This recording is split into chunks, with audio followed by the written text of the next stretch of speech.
Un docteur de la loi se leva et dit à Jésus pour l'éprouver : « Maître, que dois-je faire pour hériter la vie éternelle ?» Jésus lui dit : « Qu'est-il écrit dans la loi ? Qui lis-tu » Il répondit : « Tu aimeras le Seigneur ton Dieu de tout ton cœur, de toute ton âme, de toute ta force et de toute ta pensée, et ton prochain comme toi-même. » « Tu as bien répondu, lui dit Jésus. Fais cela et tu vivras. » Mais lui, voulant se justifier, dit à Jésus : « Et qui est mon prochain ?» Jésus reprit la parole et dit : « Un homme descendait de Jérusalem à Jéricho. Il tomba au milieu des brigands qui le dépouillèrent, le chargèrent de coups et s'en allèrent, le laissant à demi-mort. Un sacrificateur qui fortuitement descendait par le même chemin, ayant vu cet homme, passa outre. Un lévite qui arriva aussi dans ce lieu, l'ayant vu, passa outre. Mais un Samaritain qui voyageait, étant venu là, fut ému de compassion lorsqu'il le vit. Il s'approcha et banda ses plaies en y versant de l'huile et du vin. Puis il le mit sur sa propre monture, le conduisit à une hôtellerie et prit soin de lui. Le lendemain, il tira 2 deniers, les donna à l'hôte et dit : « Aie soin de lui, et ce que tu dépenseras de plus, je te le rendrai à mon retour. » Lequel de ces 3 te semble avoir été le prochain de celui qui était tombé au milieu des brigands ? C'est celui qui a exercé la miséricorde envers lui, répondit le docteur de la loi. Et Jésus lui dit : Va, et toi, fais de même. Je vais commencer par vous poser une question très personnelle. Cette question, c'est : comment allez-vous ? Vous allez me dire : oui, c'est bien de se poser la question comme ça, mais j'aimerais qu'on dépasse la question rhétorique, qu'on dépasse la simple question de politesse. J'aimerais que vous preniez quelques secondes pour vous demander comment vous allez, comment est-ce que je vais. D'écouter ce qui se passe en vous quand vous vous posez cette question.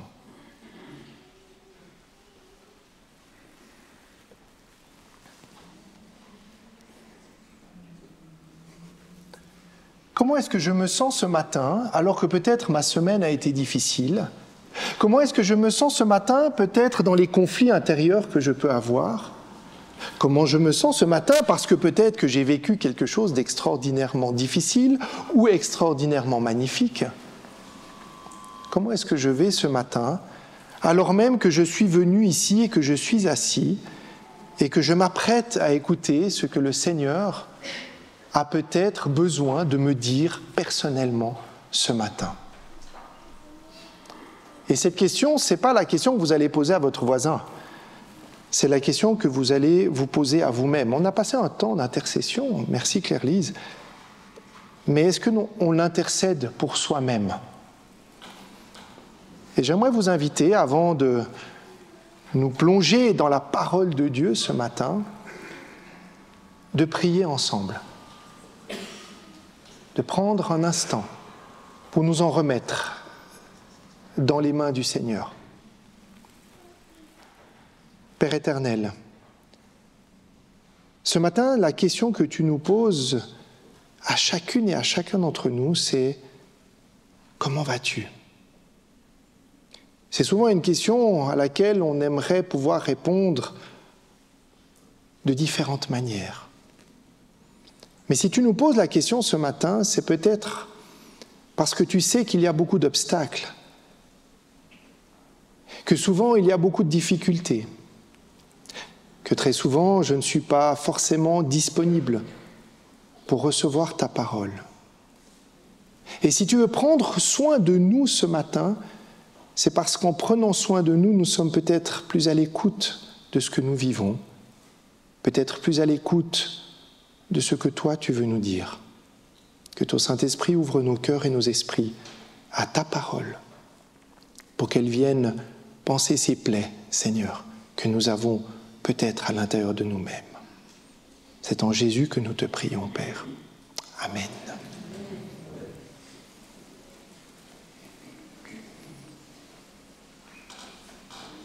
Un homme descendait de Jérusalem à Jéricho.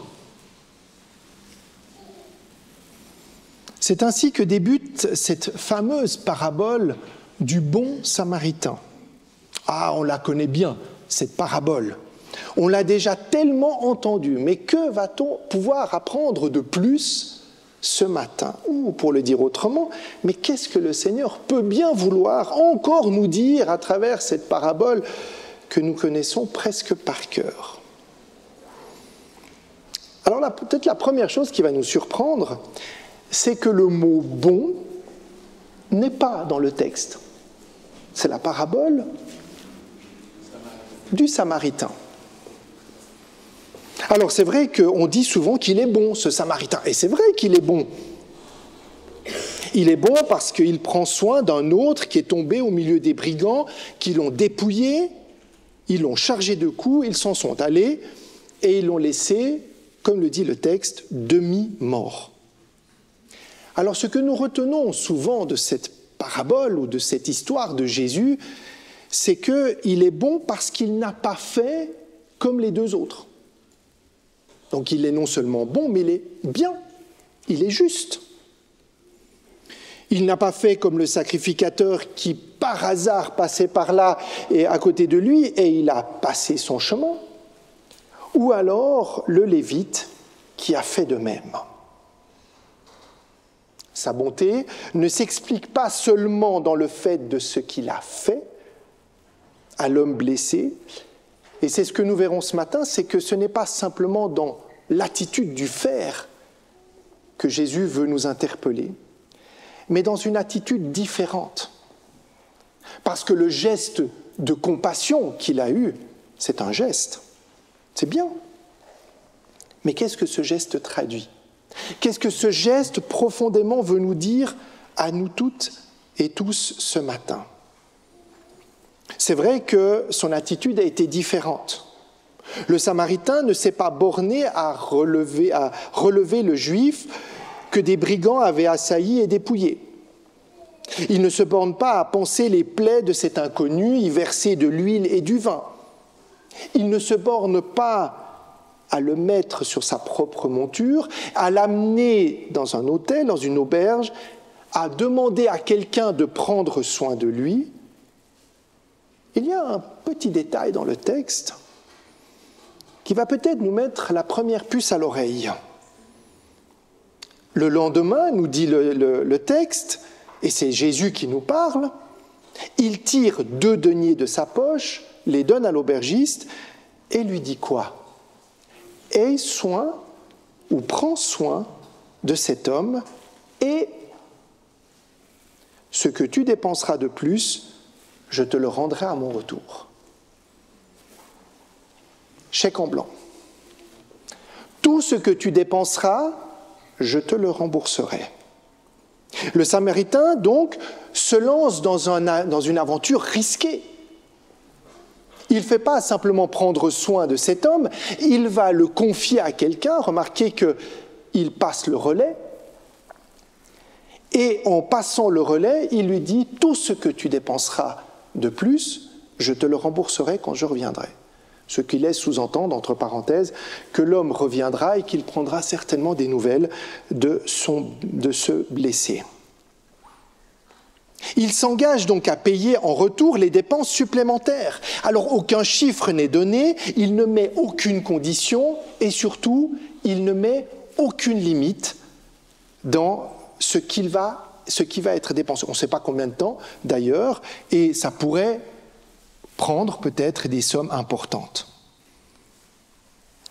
Et ce qui doit nous interpeller ici, c'est que ce n'est pas une histoire. Jésus ne fait pas encore une fois de la rhétorique, il ne raconte pas une histoire parce que c'est des jolis mots. C'est que si Jésus nous met cet élément dans le texte, c'est qu'il y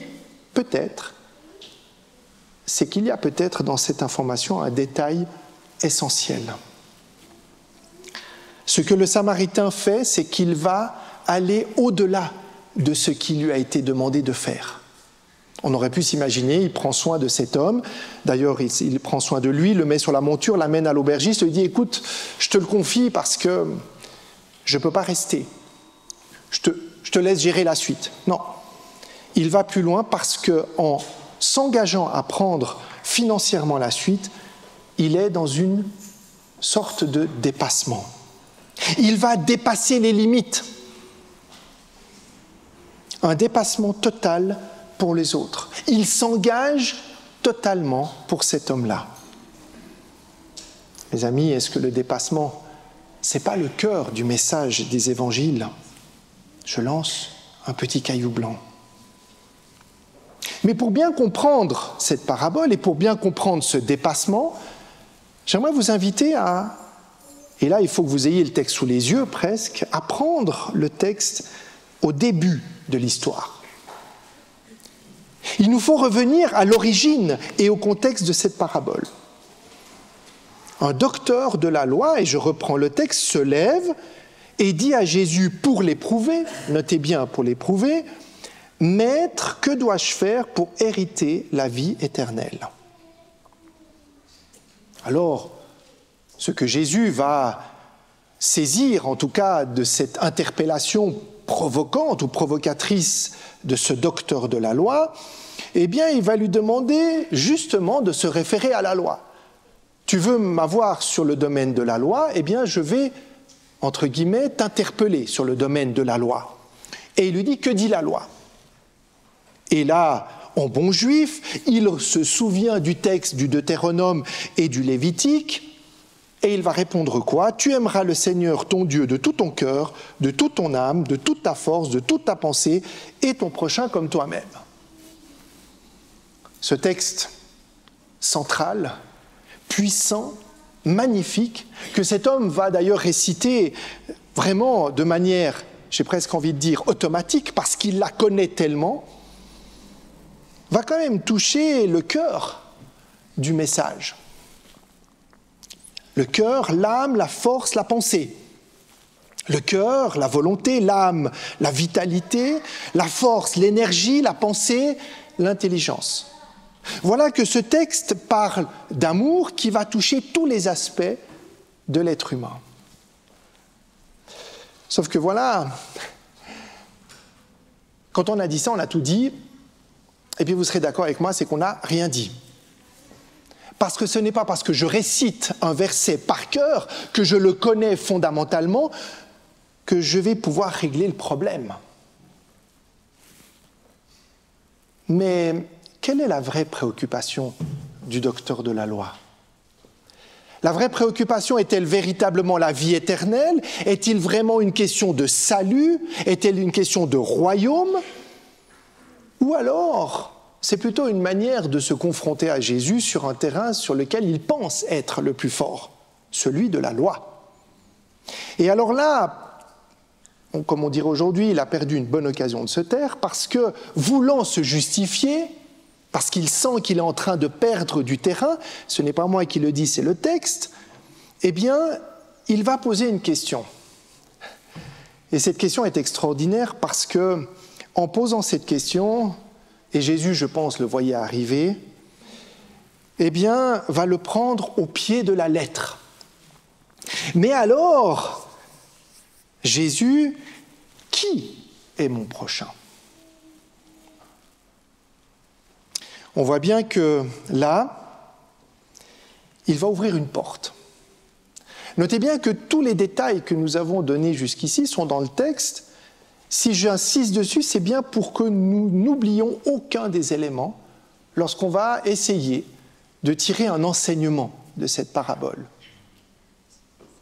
On est bien dans un contexte de royaume. Cette parabole, ce n'est pas juste une histoire de celui qui fait du bien à l'autre. Cette histoire, dans le livre de Luc, la réponse que Jésus donne dans cette parabole, c'est bien une question d'éternité, de royaume, de vie éternelle. Alors là, Jésus va prendre une parabole qui pourrait d'ailleurs nous donner le sentiment, à première lecture, qu'il s'agit de faire quelque chose. C'est d'accord que Jésus reprend, et vous la connaissez, il y a un premier qui passe, il le voit et ne fait rien, il passe son chemin. Un deuxième qui voit cet homme à demi-mort, le voit mais ne fait rien et passe. Et le troisième, qui finalement est touché par cet homme, va faire quelque chose. Et en le faisant, il va le transmettre à quelqu'un qui va faire quelque chose. Voilà que cette parabole pourrait nous donner le sentiment que dans le fond, eh bien, tout le monde a quelque chose à faire. Le légaliste, le prêtre, le lévite, le samaritain, l'aubergiste. Et à la question du légaliste, on aurait pu d'ailleurs s'attendre à ce que Jésus dise comment un juif doit manifester son amour de manière adéquate envers le prochain. Alors si tu demandes qui est ton prochain, ben moi je te dis ce que tu dois faire pour ton prochain. Ce n'est pas tout à fait la perspective que Jésus va prendre. Alors, le début de la parabole nous semble dire qu'effectivement, déjà il faut prendre soin de son prochain. Oui. Mais Jésus prépare le terrain. Par cette parabole, Jésus montre comment un Samaritain est plus proche du royaume qu'un juif pieux. Parce que vous aurez remarqué que c'est un lévite, c'est un sacrificateur qui passe, donc ce sont tous des bons juifs. En tout cas, ils auraient dû faire quelque chose. Et là, du coup, pour le coup, c'est un Samaritain, quelqu'un que les Juifs n'aiment pas trop. Enfin, c'est une vieille histoire de famille qui date depuis des siècles. Les Samaritains et les Juifs ne sont pas copains. Donc c'est un ennemi. Enfin, c'est en tout cas quelqu'un dont on ne pense pas qu'il aurait dû agir de manière juste. Mais cette parabole va plus loin. Il va montrer que finalement, que ce Samaritain, il est proche du royaume, non pas parce qu'il a fait quelque chose de mieux que les autres, mais parce qu'il a été dans ce dépassement dont il a fait preuve à l'égard de cet homme blessé. Et ce dépassement, le texte nous le dit, c'est la miséricorde, la compassion, un cœur touché par la compassion. On y reviendra. Ce Samaritain ne s'est pas contenté d'aimer son prochain par obligation. Est-ce qu'il lui a posé la question? Est-ce qu'il y a eu un dialogue? Est-ce qu'il s'est intéressé à lui? Non, il a simplement fait quelque chose parce que son cœur lui disait de le faire. Il ne l'a pas fait parce qu'il devait, parce que la loi le lui demandait, parce que ça se fait, mais bien dans la perspective du royaume. Rappelez-vous, c'est Jésus qui nous raconte cette histoire. Elle n'existe pas, cette histoire. C'est une parabole. En tout cas, il est dans la perspective du royaume tel que Jésus l'attend. Et notamment lorsque Jésus va nous donner ce commandement que l'on trouve dans Jean 15, les versets 12 et 13. « C'est ici mon commandement, va dire Jésus. Aimez-vous les uns les autres comme je vous ai aimé. » Il n'y a pas de plus grand amour que de donner sa vie pour ses amis. Alors là, jusque-là, on aime tous bien.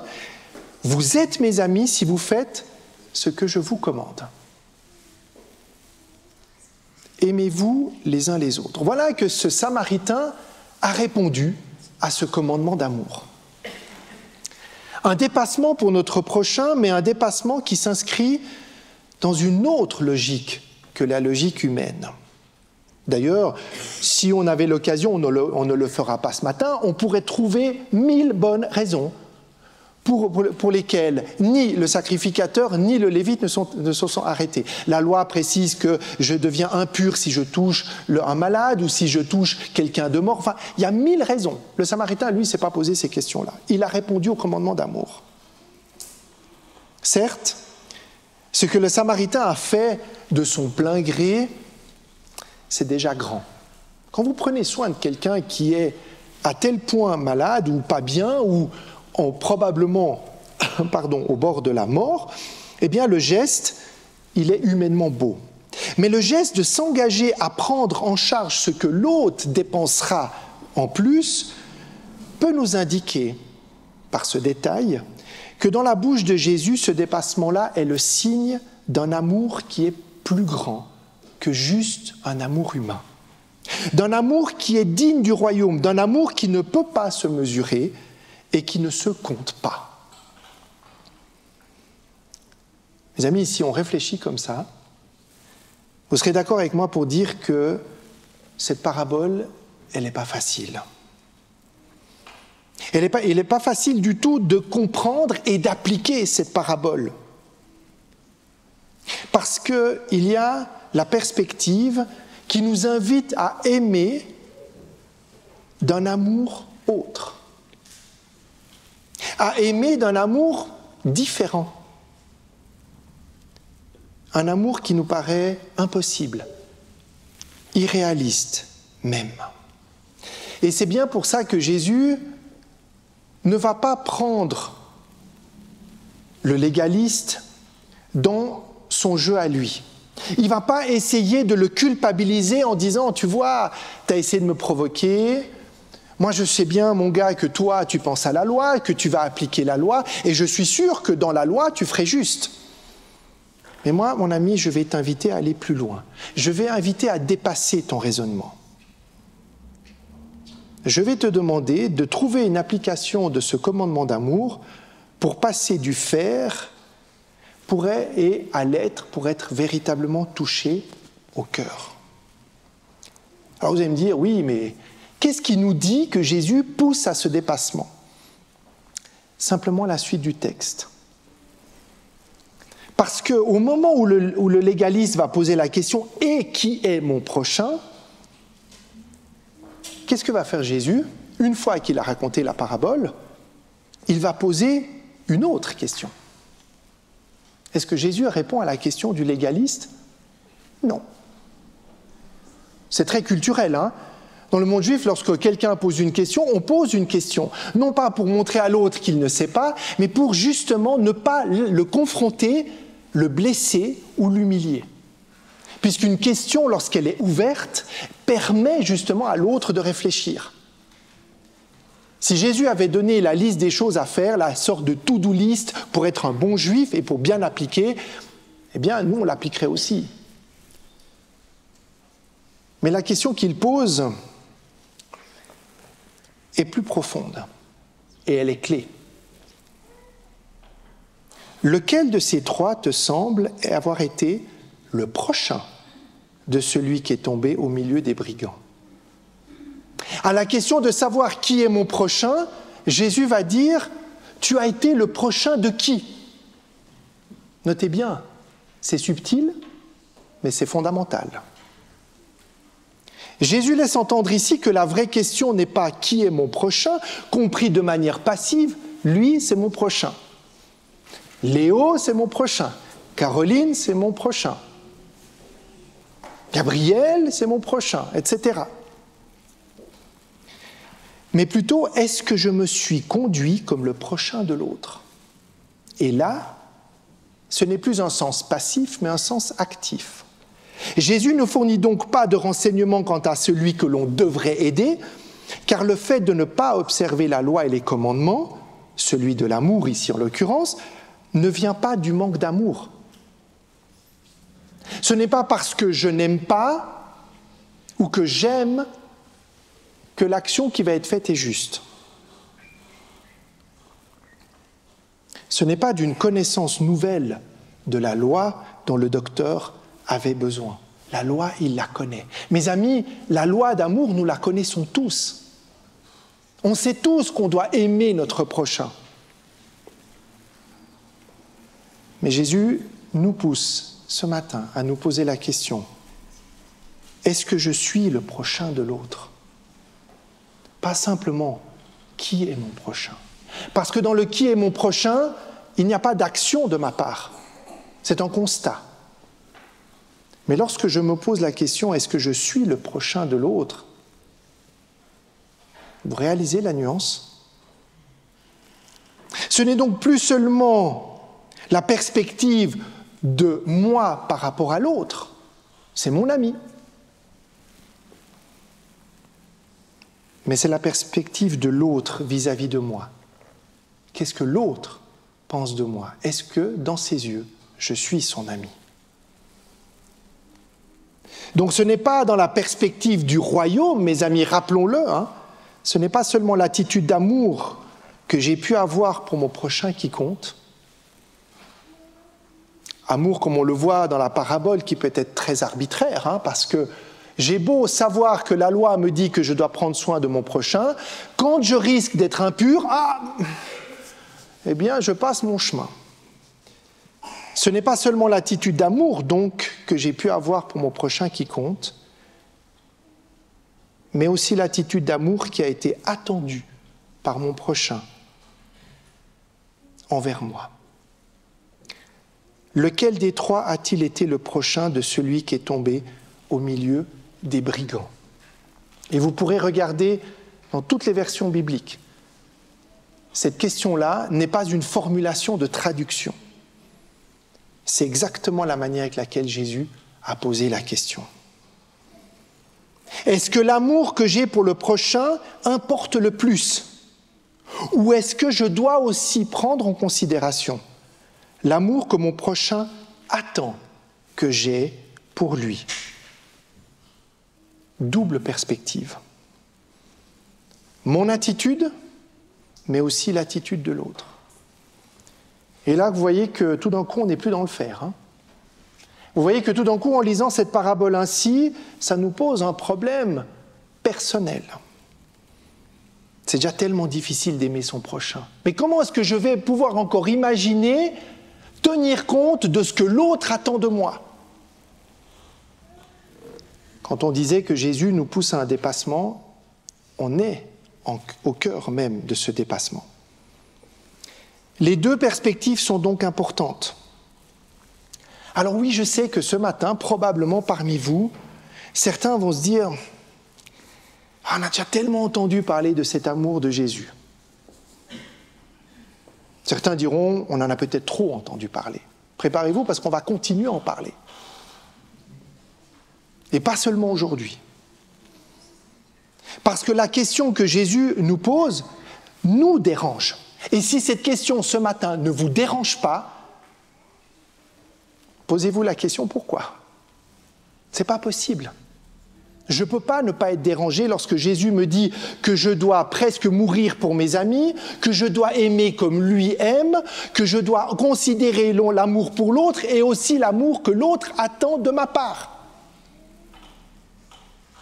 Alors oui, on pourrait imaginer que c'est un langage d'esprit, que c'est une parabole parce que Jésus voulait faire quelque part une provocation. Non, mes amis.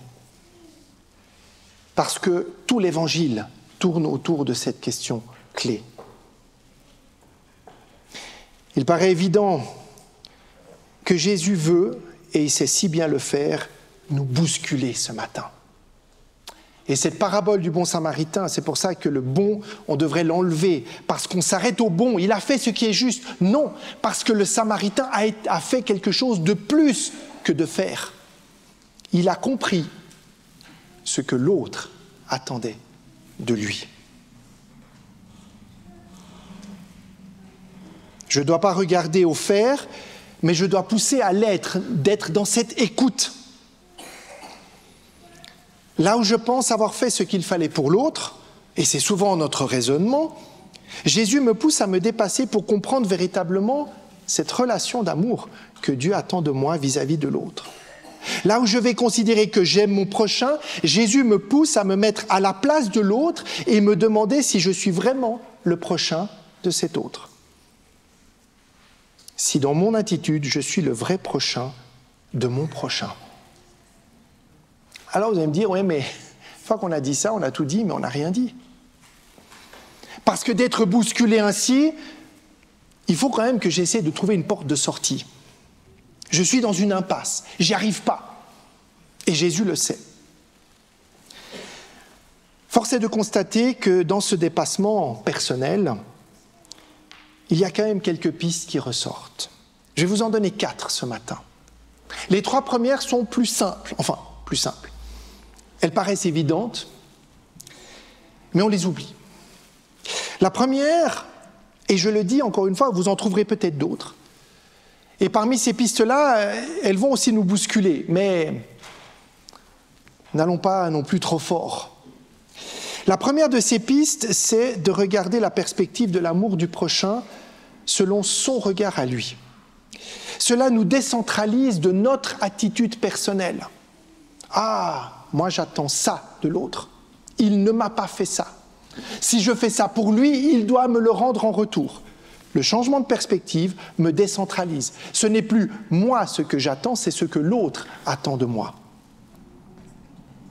Et ça nous oblige à ne pas rester focus sur mes attentes, donc mes déceptions, parce que je vais forcément décevoir quelqu'un, ou l'autre va forcément me décevoir, mais c'est se focaliser sur l'autre et se poser soi-même la question de ce que j'aimerais qu'on fasse pour moi. Matthieu 7, 12. Tout ce que vous voulez que les hommes fassent pour vous, faites-le de même pour eux, car c'est la loi et les prophètes. Tout ce que vous voulez que l'on fasse pour vous, faites de même. Donc vous voyez que Jésus commence par penser à l'autre avant de penser à moi. Et c'est alors, lorsque je pense à ces changements de perspective, que je peux entendre ces mots qui sont tellement difficiles pour nous. Tu aimeras ton prochain et tu haïras ton ennemi. Ça, c'est ce que disait la loi. Et Jésus nous dit, eh bien moi, je vous dis, aimez vos ennemis et priez pour ceux qui vous persécutent. Si je ne fais pas de changement de perspective, mes amis, je ne comprends pas ce verset. Là, je suis dans Matthieu 5, 43, 48. Et il va dire, si vous aimez seulement ceux qui vous aiment, allez-vous prétendre à une récompense pour cela? C'est facile d'aimer ceux qu'on aime. Moi, j'aime mon prochain. Oui, c'est bien. Tu aimeras ton prochain comme toi-même, c'est bien. Mais Jésus nous dit, est-ce que j'aime l'autre comme il aimerait que je l'aime? Alors bien sûr, dans le verset 48 de ce texte-là, Jésus dit, votre Père céleste est parfait, soyez donc parfait comme lui. Aïe, aïe, aïe. Alors non seulement il me demande d'aimer d'une manière particulière, mais en plus de ça, je dois être parfait comme lui. Ça m'amène à la deuxième piste. Tout ce que Jésus nous demande de faire, il dit que nous sommes capables de le faire. Il n'y a pas de limite. Nous sommes appelés à imiter Jésus. Imiter Jésus, c'est nous rappeler, comme il cesse lui-même, ne cesse jamais de le faire, que lui est totalement soumis au Père. Donc, je ne peux comprendre cette perspective de la relation à l'autre que si je suis totalement soumis à mon Père. On trouve d'ailleurs tout ce texte dans Jean 5. La troisième piste, mes amis, et elle est intimement liée à la première et à la deuxième, c'est que rien de ce que Jésus ne me demande d'être ou de faire ne doit être impossible à atteindre. Rien n'est impossible à atteindre ou vivre parce que c'est en Dieu, mes amis, que cet impossible devient possible dans nos vies. Matthieu 19, verset 26, « À Dieu, rien n'est impossible. » Et si c'est impossible pour moi, Jésus ne me l'aurait pas demandé. Tout ce qu'il me demande et tout ce qu'il peut faire lui-même, bien qu'étant Dieu, étant parfaitement homme, il s'est toujours remis entre les mains du Père. Matthieu 17, 20 va dire « C'est à cause de votre incrédulité », leur dit Jésus. « Je vous le dis en vérité, si vous aviez de la foi comme un grain de sénévé, vous diriez à cette montagne, transporte-toi d'ici, là, et elle le transporterait. Rien ne vous serait impossible. » Mais est-ce que j'ai suffisamment la foi pour penser ? Est-ce que je crois que ces mots, ce n'est pas juste bibliquement un truc sympa que Jésus a dit par exagération ? Est-ce que j'ai la foi de considérer véritablement ces paroles de Jésus ? Je suis très reconnaissant que cet homme de loi ait posé une question provocatrice ou provocante à Jésus.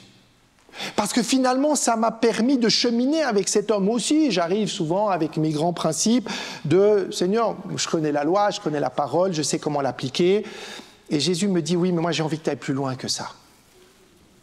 J'ai envie que tu mettes cet amour en action. J'ai envie que tu aimes comme j'aime. » Et c'est ici la quatrième et dernière piste. Et cette piste-là, mes amis, je ne vais faire que entrouvrir une porte. Parce qu'elle est tellement difficile. Je vais le faire de la pointe des pieds ou vraiment du bout des lèvres. Parce que ouvrir le champ de l'amour de Dieu, c'est quelque chose qu'on ne finira jamais d'étudier. Il est tellement vaste ce champ que Jésus nous invite, et il invite le docteur de la loi, comme moi et comme nous, j'espère ce matin, à entrer dans une aventure. Le jour où on pourra dire l'amour de Dieu, c'est ça, paquet ficelé, non. Parce que toucher à l'amour de Dieu, c'est toucher à Dieu lui-même.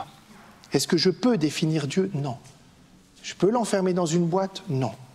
Est-ce que je peux faire comme lui ? Oui.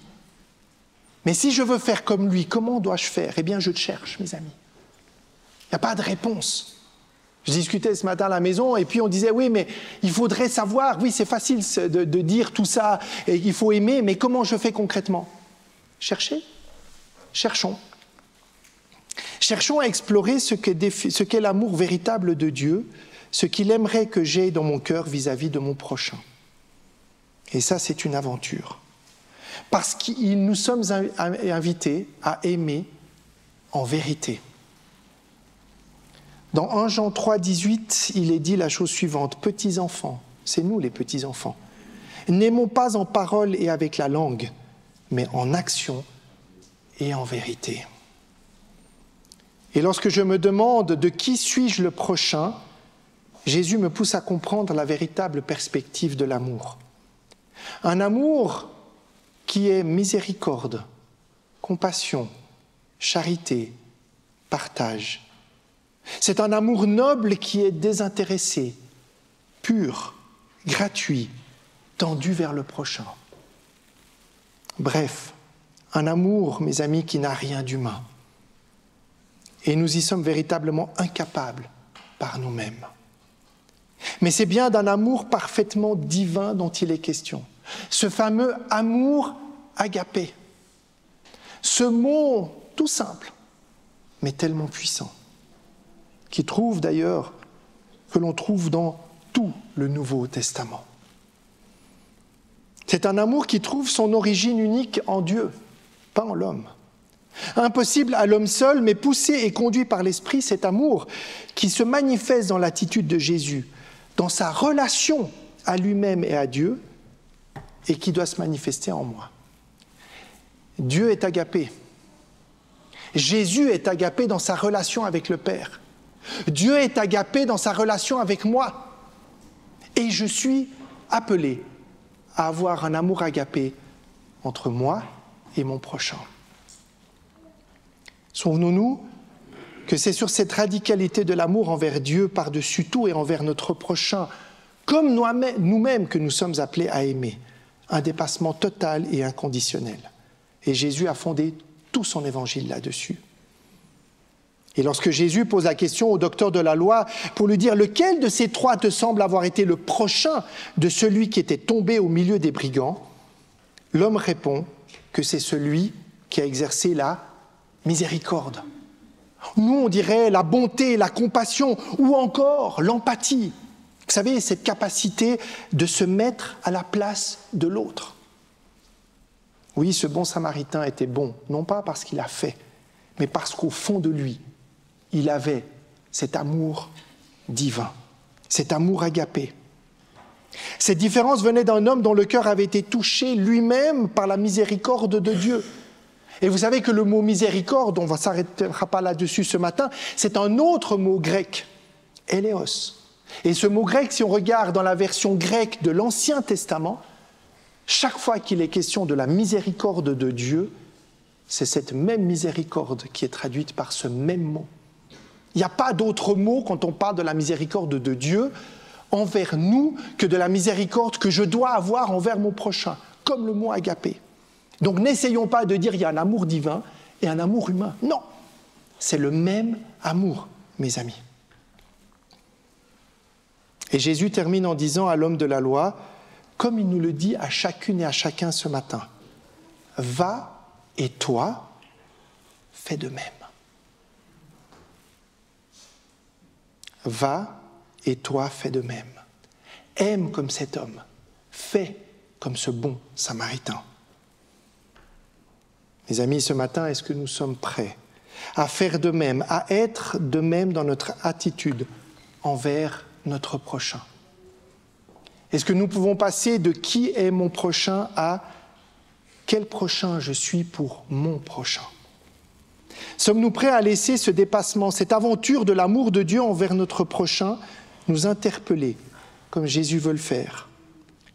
Pour que désormais je ne sois plus seulement à me demander qui est ce prochain, mais comment je peux être le véritable prochain de mon prochain. Amen.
Nicolas nous a invités à rentrer dans une découverte, un cheminement, et où nous trouverons probablement chacun des réponses peut-être un peu différentes sur la manière de cheminer dans ces questions. Mais je vais vous inviter à vous lever pour qu'on puisse déjà affirmer, parce qu'on a confiance qu'on va y arriver, que nous sommes dans un lien d'amour. Alors je vous invite à vous lever pour qu'on puisse chanter ce cantique tous ensemble.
Oui, Père éternel, ce matin, tu nous bouscules.